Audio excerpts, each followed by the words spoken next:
In bustling cities, a small balcony can become a thriving green sanctuary where sunlit herbs and compact vegetables flourish.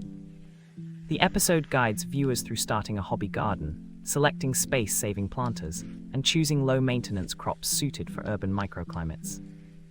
It explains simple health perks of indoor greens, from improved air quality to mood boosts, backed by science.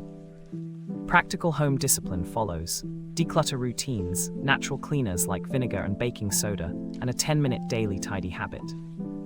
It closes with easy closet organization and affordable tools that help maintain order while keeping nature close at hand.